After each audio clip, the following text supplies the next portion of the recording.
ಗ್ರಾಮದ ಸರ್ವತೋಮುಖ ಅಭಿವೃದ್ಧಿಗಾಗಿ ಯಾವುದೇ ಭ್ರಷ್ಟಾಚಾರವಿಲ್ಲದೆ ಗ್ರಾಮದ ಏಳಿಗೆಯನ್ನು ಬಯಸುವ ಗ್ರಾಮ ಸ್ವರಾಜ್ ವೇದಿಕೆ ಫೆನಲ್ಗೆ ಮತ ನೀಡಿ ಅಂತ ಸಂಕೋನಟ್ಟಿ ಎಲ್ಎಸ್ ಗ್ರೂಪ್ ಮುಖಂಡರಾದ ಅನಂತ ಬಸರಿಕೋಡಿ ಹೇಳಿದರು.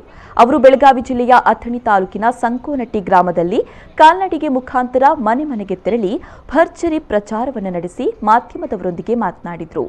ಈ ವ್ಯವಸ್ಥೆ ಸುಧಾರಿಸಬೇಕು, ಪಂಚಾಯತ್ ರಾಜ್ ನಿಜವಾದ ಅರ್ಥದೊಳಗೆ ಜನರಿಗೆ ಮುಟ್ಟಬೇಕು, ಅಧಿಕಾರ ವಿಕೇಂದ್ರೀಕರಣ ಆಗಬೇಕು, ಯುವಕರಿಗೆ ಆದ್ಯತೆಯನ್ನು ಕೊಡಬೇಕು.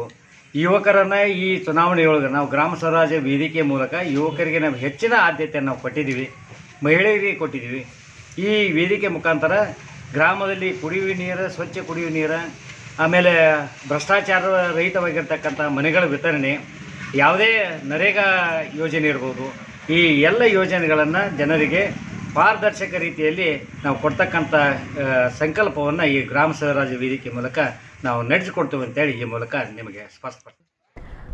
ಎಲ್ಎಸ್ ಗ್ರೂಪ್ ಮುಖಂಡರಾದ ಲಕ್ಷ್ಮಣ ಮುಗಳಕೋಡ ಮಾತನಾಡಿ, ಕೇಂದ್ರದಲ್ಲಿ ಬಿಜೆಪಿ ಸರ್ಕಾರ ಭ್ರಷ್ಟಾಚಾರವಿಲ್ಲದೆ ಆಡಳಿತ ನಡೆಸಿದೆ ಅಂತ ಹೇಳಿದರು. ಮಾಜಿ ಎಪಿಎಂಸಿ ಅಧ್ಯಕ್ಷರು ಹಾಗೂ ಬಿಜೆಪಿ ಮುಖಂಡರಾದ ಡಿಸಿ ನಾಯ್ಕ ಮಾತನಾಡಿ, ಸದಾ ಗ್ರಾಮದ ಅಭಿವೃದ್ಧಿಯನ್ನೇ ಬಯಸುವ ಈ ಫೆನಲ್ಗೆ ಆಶೀರ್ವಾದ ಮಾಡುವುದರ ಮುಖಾಂತರ ಗ್ರಾಮದ ಅಭಿವೃದ್ಧಿಪಡಿಸುವಲ್ಲಿ ಕೈಜೋಡಿಸಿ ಅಂತ ಹೇಳಿದರು. ಅಥಣಿ ಗ್ರಾಮೀಣ ಗ್ರಾಮ ಪಂಚಾಯತಿ ವತಿಯಿಂದ ನಾವು ಒಂದು ಗ್ರಾಮ ಸ್ವರಾಜ್ಯ ಪೆನಲ್ ಒಂದು ಒಳ್ಳೆ ಪೆನಲ್ ಮಾಡಿದ್ದೀವಿ. ಆ ಪೆನಲ್ ನಮಗೆ ಮುಂದಿನ ದಿನಮಾನದೊಳಗೆ ಏನೋ ಸ್ವಲ್ಪ ಡೆವಲಪ್ಮೆಂಟ್ ಮಾಡ್ತಾರೆ ನಮಗೆ ಆಶಾ ಭಾವನೆ ಇಟ್ಕೊಂಡು ಒಂದು ಎಲ್ಲರೂ ಒಳ್ಳೆಯ ಜನ ಹುಡುಕಾಡಿ ಒಂದು ಪೆನಲ್ ಮಾಡಿ ನಿಲ್ಲಿಸಿದ್ದೆವು. ಅದಕ್ಕೆ ಮುಂದಿನ ದಿನಮಾನದೊಳಗೆ ಏನು ಸರ್ಕಾರದ ರಾಜ್ಯ ಸರ್ಕಾರದಲ್ಲಿ ಅಥವಾ ಕೇಂದ್ರ ಸರ್ಕಾರದೊಳಗೆ ಏನೇನು ಅನುದಾನ ಬರ್ತೈತಿ ಅದನ್ನೆಲ್ಲ ಸದುಪಯೋಗ ಪಡಿಸ್ಕೊಂಡು ಡೆವಲಪ್ಮೆಂಟ್ ಮಾಡ್ತಾರೆ ಅಂತೇಳಿ ನಮಗೊಂದು ಆಶೆ ಅದ.